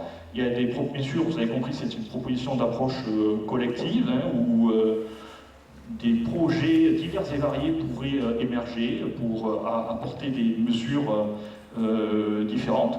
Les raisons qu'on peut envisager pour poser cette croix, le docteur Petit nous a dit sur les raisons plutôt religieuses, donc bien sûr, une tombe en falaise, une cache de reliques peut-être. L'essentiel, c'est de pouvoir durer dans le temps pour transmettre une mémoire aux générations futures. Mais il y a une autre possibilité qui ne me paraît pas la plus probable, mais que je tiens en toute transparence à vous exposer, c'est peut-être une hypothèse politique ou géographique. Est-ce que ça serait pour signaler une borne? Vous savez que les mets, ça vient du latin metas, qui veut dire borne. Et donc je me suis intéressé qu'est-ce qu'on pouvait déterminer déterminer de manière géographique par rapport à ces deux points. Et donc j'ai pris ici la lignée que je vous ai montrée tout à l'heure, hein, qui part de Saint-Roch et qui passe par la Croix, et puis je me suis amusé à prolonger. C'est marrant, vous devinez où je tombe? Je tombe à moins de 1 mètre de cette croix, qui est le quartier de la Croix. Alors bien sûr, cette croix n'est pas du tout du même âge hein, que notre bonne vieille croix en bois, mais quand même, il y a des coïncidences intéressantes. Et j'ai continué à aller un petit peu plus loin. Qu'est-ce qu'on pouvait trouver plus loin? Ben, regardez, donc tout ça, c'est des photos faites par Géoportagne, hein, donc c'est l'IGN, les précisions qu'il donne. Et il se trouve qu'on va vers la direction du Rut et du sommet d'à côté, qui s'appelle la Colette. Et donc il se trouve qu'effectivement, on passe à moins de 20 mètres du sommet géographique de la Colette, qui est un mont très arrondi. Là aussi, c'est étonnant. Et puis regardez, comment s'appelle la forêt qui est au pied, enfin qui est sur les flancs de la Colette? Forêt domaniale des Pénitents. C'est marrant. Et il se trouve qu'en fait, ce domaine, cette forêt domaniale, elle couvre aujourd'hui, vous voyez les emplacements. Et donc il faut imaginer que dans le passé, cette même forêt domaniale était pas du tout fragmentée, était d'un seul tenant, et que donc peut-être on peut se dire, tiens, d'un côté à l'autre, on va tracer une ligne imaginaire pour pouvoir voilà, déterminer cette frontière. C'est une hypothèse qui est, pour moi, je pense, beaucoup moins probable que l'hypothèse religieuse, hein, je tiens à vous le dire. Mais pour des gens qui pourraient creuser dans cette direction, je dis bravo. Autre chose qui m'a intéressé, donc bien sûr la tombe dans la falaise, et ce fameux signal que Dr Petit nous a dit pour signaler la tombe. J'ai repensé à cette légende. Ce qui m'a quand même choqué, c'était de voir la correspondance qu'il y avait dans la légende entre les Sarrasins et la croix, même si le reste de la légende ne semblait pas coller beaucoup. Et je me suis souvenu que la fin de la légende, ça parlait donc de cette croix du prieur. Et du coup, je me suis dit, mais est-ce que maintenant qu'on connaît la date, on voit des prieurs qui avaient une croix? Eh bien, en fait, je ne suis pas spécialiste du tout de ce domaine-là, mais les recherches que j'ai faites font que je n'ai pas trouvé du tout de représentation, que ce soit sculptée ou peinte, de religieux chrétiens qui portent une croix autour du cou, quelle que soit la forme qu'on puisse lui donner au Moyen-Âge. Du coup, je me suis dit, mais finalement, est-ce qu'il ne manquerait pas quelque chose? Si on imagine qu'il y avait un autre montant, vous avez la croix de Saint-André, donc le X ici. La croix de Saint-André n'est pas un signe religieux chrétien. Je tiens à vous le signaler, malgré son nom, c'est un instrument de torture qui a servi à la crucifixion de Saint-André. D'accord? Donc voilà, c'est pas la même chose que la croix chrétienne, qui elle, effectivement, est un signe de crucifixion, mais qui a été porté en souvenir de Christ. Je vous apprends rien. Ici, si on imagine donc un montant vertical qui aurait été présent à l'origine, déjà on voit bien que sa position est la plus hasardeuse des trois montants, puisqu'elle tout tient sur une seule partie, très étroite en bas, et donc peut-être qu'au cours des siècles, cette partie-là est tombée. Et du coup, si on se met à tracer virtuellement ce morceau manquant, et qu'on voit que la cavité a une forme ovoïde, eh bien, on a là un signe qui est plus du tout une croix de Saint-André, mais qui est un chrisme. Un chrisme, c'est le signe prépondérant dans les représentations chrétiennes de l'époque. Voilà, j'ai ici représenté la même chose sur le zoom. Hein. J'ai essayé de la poser aujourd'hui dans les endroits qui me semblent les plus propices à accueillir un montant vertical. Et voici par exemple un sarcophage où vous voyez ici ce chrisme qui est représenté. Donc vous voyez bien la partie du ki, c'est un ki grec, et ici la partie verticale qui est un iota grec. Alors c'est vrai qu'il y a deux formes du chrisme pour les spécialistes, il y a avec le iota ou bien avec le rho, qui représente comme un P ici, mais les deux veulent dire exactement la même chose, ce sont les initiales de Jésus-Christ. Donc c'est un signe chrétien extrêmement répandu. Autre chose, je me suis dit, mais un prieur du 9e siècle qui aurait une croix autour du cou, finalement, puisque je ne trouve pas de représentation, qu'est-ce qu'il y avait d'autre qui avait une présence d'une croix ici sur la poitrine? Eh bien, ça peut être une agrafe, qu'on appelle une fibule, et qui est un instrument porté depuis le néolithique, dans tous les âges, et notamment au 9e siècle, et vous avez des représentations de fibules mérovingiennes, dont ici en voici une qui représente exactement le même signe, puisqu'on est à des périodes où on a à la fois de l'art religieux, donc on représente bien ici un chrisme, mais aussi des figures germanique, j'allais dire, d'inspiration germanique, et ici une autre fibule où on voit uniquement un X, si vous voulez. On ne voit pas la partie verticale, elle est absente. Donc ce sont des objets mérovingiens, exactement contemporains d'une autre. Alors, est-ce que il y aurait là-haut un noble qui aurait été enterré? Je n'ai pas trouvé trace de bataille ou de rois qui seraient morts dans les environs et dont on ignorerait la tombe. Donc, sur savoir exactement aujourd'hui ce qu'il y a là-haut, encore une fois, il faut aller voir. Mais on a quand même beaucoup maintenant d'éléments qui nous servent à monter collectivement un projet qui devra forcément inclure, bien sûr, l'intervention d'un archéologue, n'ayant pas peur du vide. Mais pour motiver la présence de cet archéologue, il va falloir faire beaucoup de pas à sa place pour pouvoir lui expliquer ce qu'il peut y avoir, pour pouvoir lui expliquer, comme on a fait ici, qu'on a fait des datations, qu'il y a de l'intérêt à poursuivre ça, etc. Et ça doit être un projet porté par le plus grand nombre possible de personnes. Et comment on fait pour porter un projet comme ça et le financer? Pourquoi pas? C'est vraiment une proposition, mais réfléchissez-y. On peut faire du financement participatif. Donc ça s'appelle du crowdfunding, c'est à la mode. Vous avez donc des sites qui vous disent, vous avez un projet, vous ne savez pas le financer, décrivez votre projet et vous allez recevoir du financement gratuit, des dons de la part de près de n'importe qui.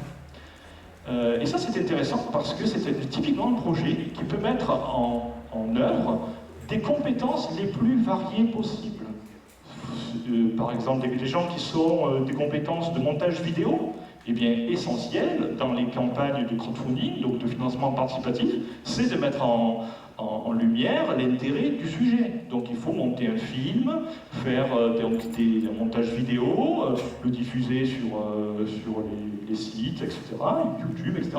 Et donc ça met en œuvre des compétences qui sont souvent pour des générations plus jeunes, ici. Et ça peut être fait. Vous pouvez même faire des sous-titres qui soient traduits dans plusieurs langues.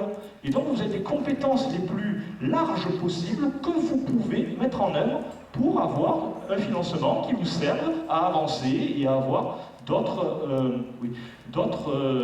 participations. J'en ai terminé. Et je vais passer la parole, peut-être pour conclure, au docteur Petit. Moi, ce que je voulais vous dire, c'est qu'en termes de crowdfunding, s'agissant de mettre un praticable en hauteur pour former des archéologues de travailler, ça coûte 3 francs 6 sous. Je veux dire que c'est 1000 € un truc comme ça. C'est 2 bouts de tube, un câble, surtout beaucoup de poils au cul, c'est tout. C'est la seule chose qu'il faut. Mais pour le reste, financièrement, ça ne demande pas des millions. Voilà, c'est tout. Voilà, je voulais juste avant d'ouvrir le débat remercier donc mon épouse, le docteur Molina, remercier bien sûr mes parents qui sont mon fil rouge sur cette affaire donc depuis au moins 15 ans, monsieur René Rochebrun pour toutes les relations médias et vers les institutionnels, et encore une fois l'association des Amis d'Aimé et la mairie d'Aimé qui nous accueille. Maintenant, la parole est à vous.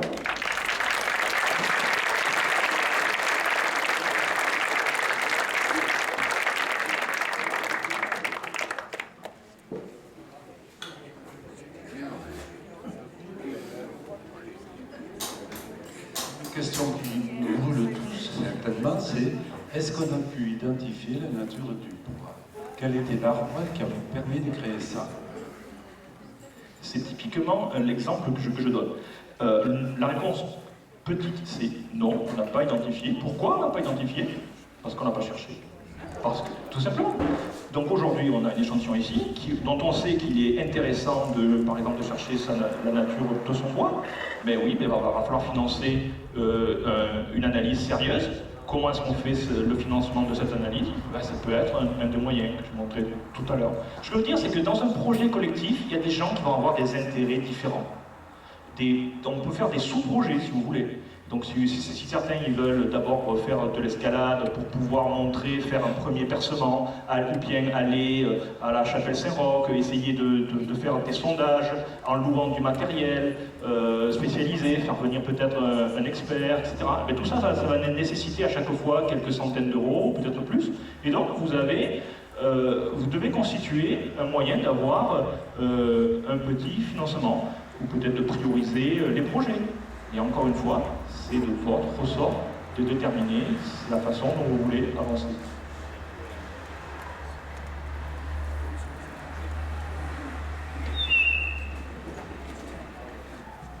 Bonsoir. Une question qui m'interpelle un peu là. J'aimerais savoir si on peut déterminer que cette cavité qui semble ovoïde paraît parfaitement naturelle ou elle semble relever de l'industrie humaine.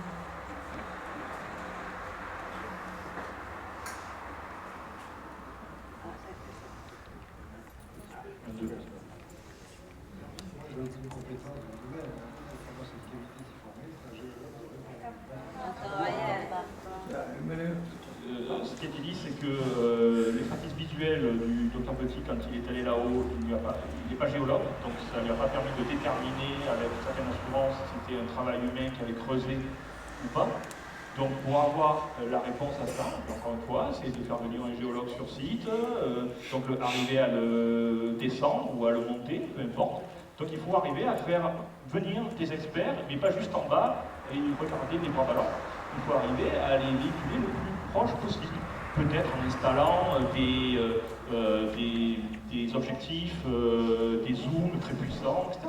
Il y a plusieurs façons d'arriver à la solution, à la réponse que vous cherchez, et à chaque fois, il faudra trouver la solution la moins onéreuse.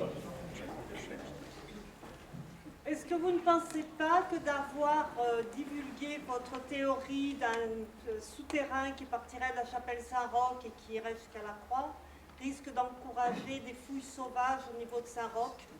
C'est une très bonne question. Alors, je vais vous faire deux parties de réponse. La première partie, c'est qu'on ne fait pas progresser la vérité en la masquant. Jamais. C'est juste faire preuve de manque de courage. Deuxième chose, c'est la façon dont c'est organisé ce soir. Parce qu'on aurait pu très bien diffuser ça à un cercle restreint, qu'il aurait diffusé, etc., à d'autres, et pas vous faire venir tous ensemble. Si on vous a voulu vous faire venir, ça vous a demandé un certain effort ce soir, ici, c'est justement pour ça. Pour responsabiliser la communauté qui est présente sur qu'est-ce qui peut se passer maintenant dans le futur. Parce que ce qu'on a fait nous comme travail, d'autres auraient pu le faire aussi. Et donc le fait de le masquer maintenant n'empêchera pas qu'il sera masqué pour toujours. Et au contraire, le fait de le masquer maintenant, c'est se maintenir dans un certain obscurantisme. La vérité n'a jamais progressé par l'obscurantisme.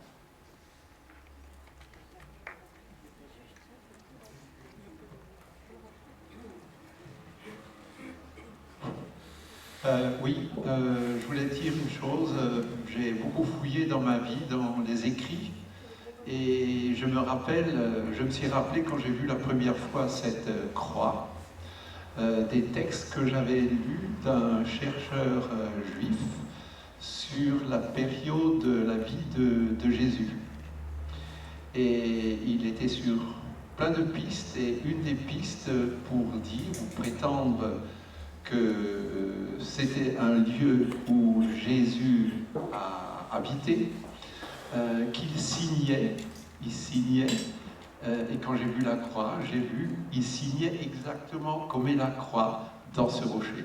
Je ne sais pas si ça sert à grand-chose, mais c'est pour l'anecdote. Je pense que là, vous faites allusion au chrisme que j'ai justement décrit tout à l'heure, quand il saignait. Les morceaux de bois ressemblent à ce que ce chercheur juif américain a découvert et qu'il décrivait comme étant la signature du Christ. La signature du Christ, au Haut Moyen-Âge, de manière absolument certaine, c'est un chrisme qui se représente de deux façons différentes, soit donc la croix complète, la croix à 6 branches, soit au lieu d'avoir la verticale, il y a un P, c'est-à-dire un rho grec, à la place de cette verticale. Il n'y a pas d'autre façon de représenter la signature du Christ au Haut Moyen-Âge. Oui, mais ça c'était une représentation il y a 2000 ans. Oui, mais le bois, lui, il date il a 1130 ans. Oui, mais ça aurait pu être reproduit. Alors, est-ce que, votre question c'est peut-être, est-ce que derrière ce tunnel, ou dans ce tunnel, il y a quelque chose qui est encore plus ancien que la croix elle-même? Et là, la seule façon d'y répondre, c'est d'aller voir. Non, c'est pas du tout ça. C'est pas une question que j'ai posée. C'est qu'il y a une représentation de la signature du Christ il y a 2000 ans ou 1980 ans, et que ici, quand ce signe a été mis en place, c'est-à-dire ces deux bâtons, ils l'ont posé expressément dans cette configuration pour représenter la signature du Christ, ce qui serait un signe religieux et qui aurait derrière quelque chose qui est religieux. Alors, pourquoi pas? Après, moi, je vous parle de l'hypothèse archéologique la plus probable, qui correspond au contexte historique de l'histoire. Quand on veut signaler au Haut Moyen-Âge un contexte religieux chrétien, on utilise un chrisme. C'est la plus probable. Après, ça ne veut pas dire que des gens, à cette époque-là, ont fait d'autres choix. Ça, je n'en sais rien. Je vous parle simplement de ce qu'on connaît aujourd'hui de l'archéologie sur le Haut Moyen-Âge.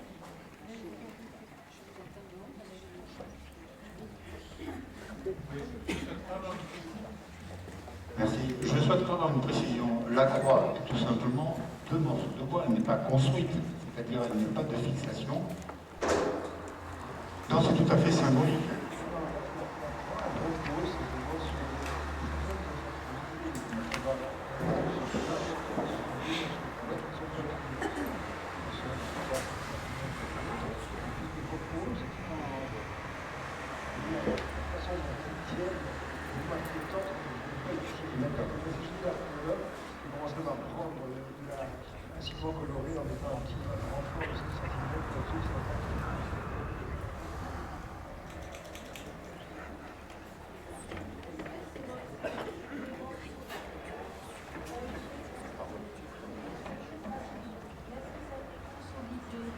Est-ce qu'on remarque que les quatre extrémités ont été consolidées en ajoutant des pieux, des pierres, des choses comme ça?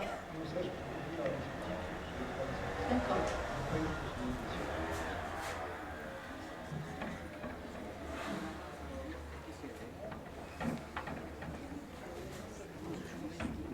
Oui, effectivement, par rapport à votre training, moi je cherche des traçabilités. Ici, on a dans le 04 un dôme qui est le prioré de Gananovi. Vous avez été vers eux? Alors ils sont invités ce soir, alors, je ne sais pas si un représentant ici, en tout cas ils ont été invités, mis au courant. Je serais très honoré, en tout cas qu'ils nous aient fait la grâce d'être présents.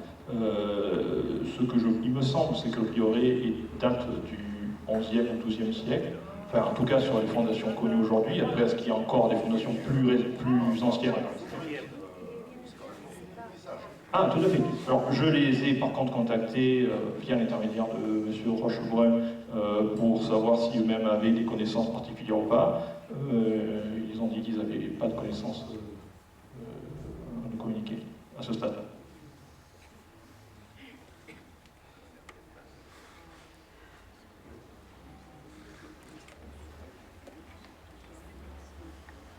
Vous aviez une page écrite en latin Oui. qui donnait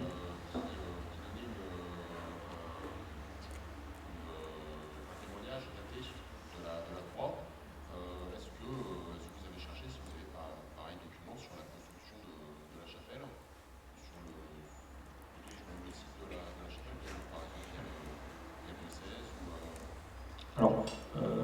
donc là, vous avez plusieurs sources que je donne dans le document. En résumé, la chapelle, sur les parties visibles, qui sont justement au sud, à côté de là où je vous ai montré la source d'eau miraculeuse.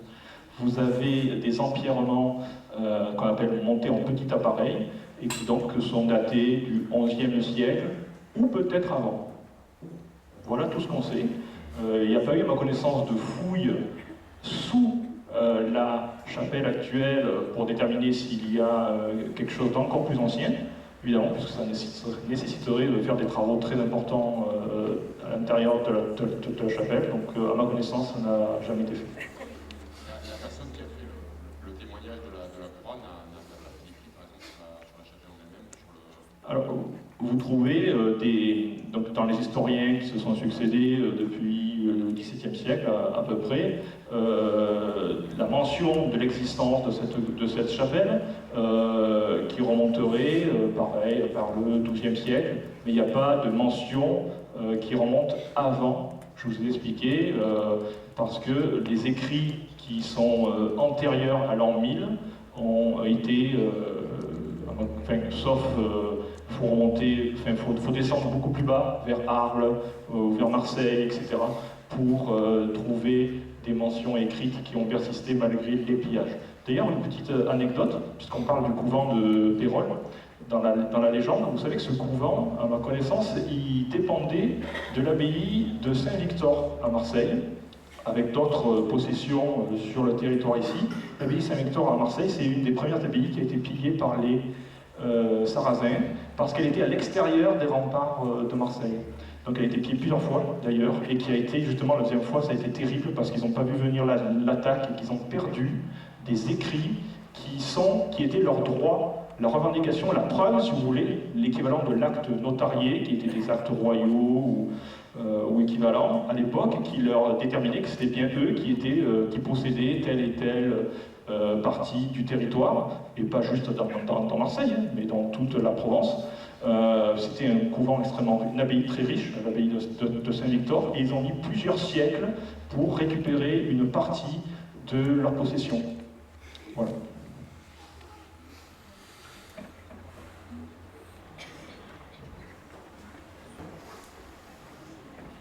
Il y a peut-être une autre hypothèse que celle du départ de ce tunnel depuis la chapelle Saint-Roch. Il me semble me souvenir que la chapelle Saint-Roch a été construite, je ne me souviens plus très bien à quelle époque, mais en hommage au fait que Saint-Roch avait arrêté la progression de la peste, etc. Bien, mais, pardon, il y a quand même, pour connaître un peu les rochers, comme pour les avoir arpentés toute mon enfance, il y a pratiquement, comment pourrait-on dire, à peu près à la même hauteur, et juste derrière, donc à 20 mètres de distance, 20 mètres, une petite grotte creusée dans le rocher côté sud. Cette petite grotte-là, a priori, n'a pas de fonction ni d'origine. Pourquoi ne pas imaginer un tunnel de 20 mètres? Vous voulez dire un départ qui serait à décaler de 20 mètres par rapport à la... Oui. Ah d'accord, c'est bon.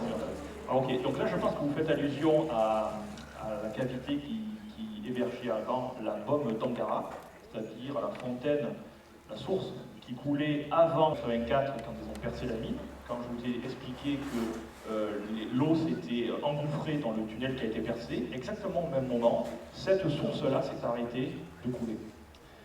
Donc cette source-là coulait au fond de cette petite caverne. Et donc après, est-ce que encore auparavant il y avait un tunnel qui aurait été bouché là? Faisons des sondages, je veux dire. Par contre, pour revenir sur votre première intervention, vous avez mentionné Saint-Roch. Ça m'a fait penser que vous avez pas dit quelque chose d'important. Vous savez que Saint-Roch, effectivement, a été nommé, puisqu'il protégeait de la peste les habitants du village. Mais vous savez que ça ne s'appelait pas Saint-Roch. Hein. Comment est-ce que ça s'appelait? La chapelle du Saint-Sépulcre. Vous savez tous ce que c'est un sépulcre? C'est une tombe. Je dis ça, je dis rien pour vous.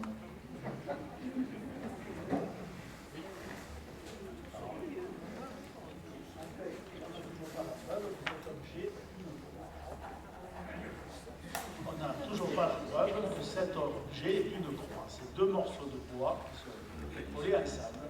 Or, à l'époque mérovingienne, si vous regardez un petit peu ce qui se passait dans le monde chrétien, qui était en plein développement, les croix étaient très belles, elles étaient très travaillées. Et là, celle-là est dans un état qui montre qu'elle n'a jamais passé par les mains d'un artiste pour faire des croix. Donc, pour le moment, c'est toujours pas la preuve que c'est une croix. Alors, on attend sans doute beaucoup du travail des archéologues, mais tant qu'on n'aura pas la preuve que c'était vraiment une croix chrétienne, moi, ça restera deux morceaux de bois en croix. Et puisque j'ai la parole avant de m'en aller, je suis heureux de dire à M. Seri que je n'avais pas vu depuis 55 ans et que je sais que ces objets déposés par une crue, c'est ça peut-être probable, puisque vous êtes professeur et que vous nous avez expliqué que l'émergence des Alpes, dont cette chaîne faisait partie et qui a été ensuite frappée par une érosion absolument extraordinaire qui a fait un objet unique au monde, hein. C'est ce que je dirais d'ailleurs dans mon article, c'est unique au monde. Quant à la plus grande crue connue de la Durance, eh bien je pense, j'ai calculé pendant la conférence, qu'elle est arrivée à environ 110 ou 120 mètres plus bas que les pénitents, puisque c'était un débit qui a inondé la ville d'Avignon il y a 150 ans, qui était de l'ordre de 8000 m3 seconde, ce qui paraît extraordinaire. Pas ici, au total, avec le Verdon, bien sûr. Voilà. Donc, la crue qui serait allée jusque là-haut, alors là, ça faisait vraiment une histoire. Alors, pour abonder dans votre sens, effectivement, aujourd'hui, on n'a pas de preuve, au sens où vous l'entendez, qu'il s'agit bien d'une croix religieuse, chrétienne ou mérovingienne. Évidemment, puisque c'est l'objectif ici, c'est de susciter des envies, des projets qui seraient intéressés pour aller voir plus loin. Je vous ai dit au départ, il ne suffit pas d'élever le regard, il faut aussi commencer à chercher davantage, c'est-à-dire à élever notre esprit. Donc, allons-y.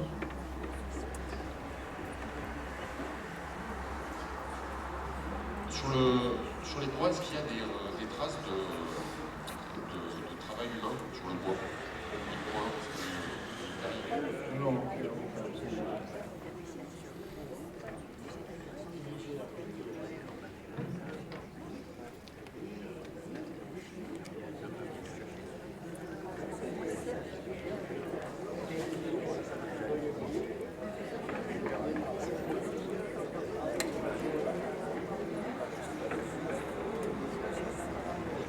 Eh bien, je pense qu'il est temps de conclure. Je vous remercie tous vivement pour votre participation, votre souhait d'en savoir plus. On voit qu'il y a beaucoup de conviction dans cette assemblée.